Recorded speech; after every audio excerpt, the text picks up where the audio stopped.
4 teams, 2 matches, and 1 tasty leg 2. This is the quarterfinals leg 2 preview show.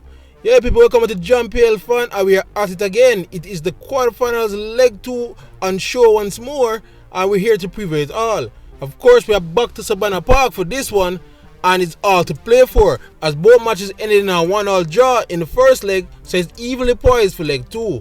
But who has the chops to go all the way to semi-final round? Well, we're here to try to work out all the tactical outlay that could happen and see who might go on to take on Cavalier and Mount Pleasant. So we start with the first match up on Monday, and that is Portmore taking on Arnett Guns. Now, looking back at leg 1, it went to script actually. Portmore did their usual plan and it did work to some effect, but they tired and Arnett came back into the game and equalized. So now fast forward to Monday for leg 2, surely something's going to switch up a bit, correct? Well, I don't see Philip Williams changing Portmore plan too much. He might start Siobhan Walsh this time, but Barney played so well. You can be interested to see if his legs were recovered enough to try to play the same role at the same intensity this time out. Alex Marshall was absolutely great in that first match for at least most of the game, but he definitely need more help on the pitch, especially when plan A fails. Let's just see how they take that on when a full length Arnett will be coming at them. Arnett now has now faced the same plan from Portmore 3 times now this season, and they are coming closer and closer to dissecting it. Xavier Gilbert probably seemed to have the keys to unlock this defense, and he seemed that man might be Shea Smith. He did make a difference when he came on in the second half for Arbine, so he might start this game instead of Arbine to try to see if he can pull in some balls into the box.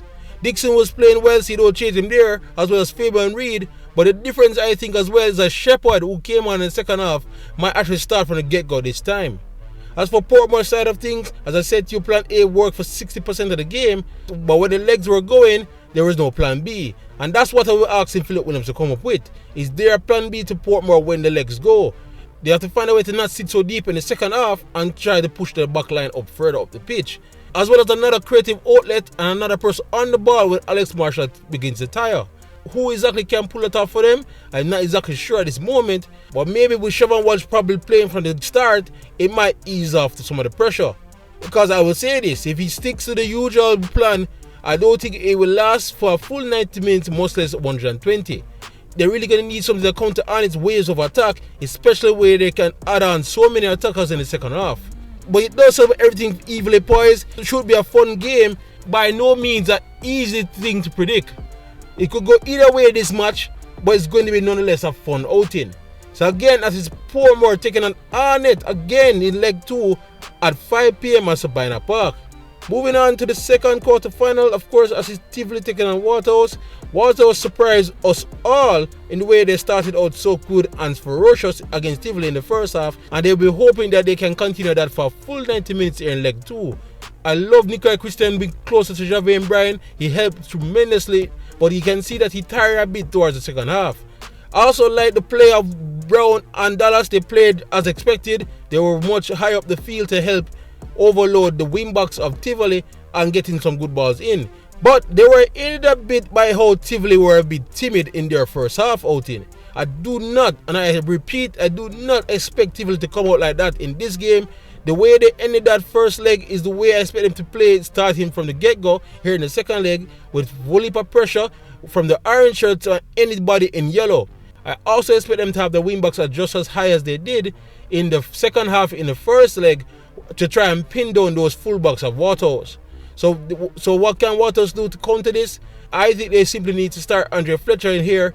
They definitely need an outlet ball on the wings to try have somebody stretch the field and relieve that pressure when they're back down, and I think Andre Fletcher is the guy. When he did came on in that second half, he did do it in spurts, so I expect him to start from the get-go here along with Mitchell.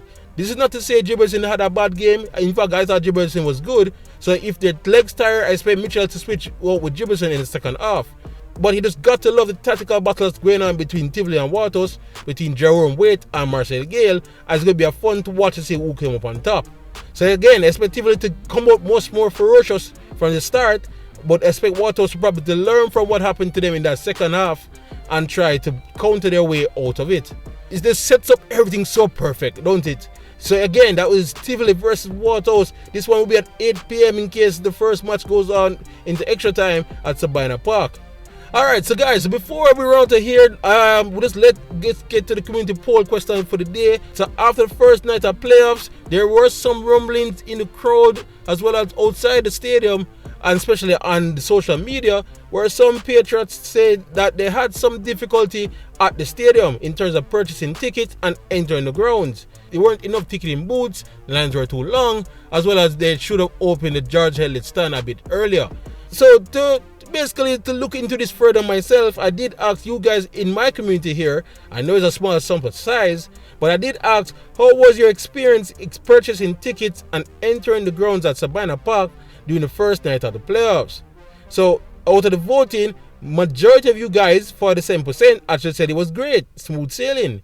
20% said horrible, one of the worst, and 33% said mixed, okay, but room for improvement. So yeah, so like it wasn't too bad. Again, this is a small sample size. Well, we must listen to those who agree, of course, and to give credit to Chris Williams and the rest of the PFJL members. They'd already come up publicly to say they will be improving things for the second leg. I should also mention that I hope security is a bit better and responds much faster, because there were numerous times, especially in the Arnett Portmore match, there was some crowd trouble, and I thought the security forces were a bit slightly slow in reacting to it. But I know, we live and learn, and I expect them to be much better, much sharper come the second leg. Alright people, predictions time, predictions. Alright, first up, Tivoli versus Waterhouse. Before we even start, Mr. Jerome Waite, do the trick the people again. What may I basically get at here, people, if Justin Dunn, the star striker Justin Dunn, start on the right wing or the left wing, boy, it's hard to predict how Tivoli play. But anyway, Tivoli Waterhouse. I predict Tivoli, as I said, will not underestimate Waterhouse this time. It's better to come out hard from the start, and I think I'll give Tivoli the edge again. The same score predicted in their first game. So if they finish some chances, it will happen this time. Tivoli winning this one 2-1. Alright, Portmore on it now. Alright, tough game to call as usual. It's them literally played 2 games in a row and them draw 1-1. I feel that's going to be the case again. I will go into extra time. But I feel Arnett aga edge out Portmore in the long run and eventually get the second goal and win this one 2-1. Because I still think Portmore need a plan B, a good enough plan B for counter the wealth of attackers Arnett have. So yeah guys, let me know in the comment section below what you think about these scores or these predictions, or what your own predictions are for the 2 second leg matches. But anyway guys, this is all I got here at JPL Fun, this preview show. The games are coming again on Monday night, again starting at 5. It should be fun, and if leg 1 was aimed to go by, it's going to be a rocking atmosphere. So if you can make it out to the stadium to Sabina Park, please do. I'm quite sure you're going to enjoy yourself. Anyway, again, I am JPL Fan, and again, please like, subscribe, and share if you enjoy the content. Otherwise, for anything Jamaican Premier League, you're already at the right place. JPL Fan. You too, pick up yourself once more.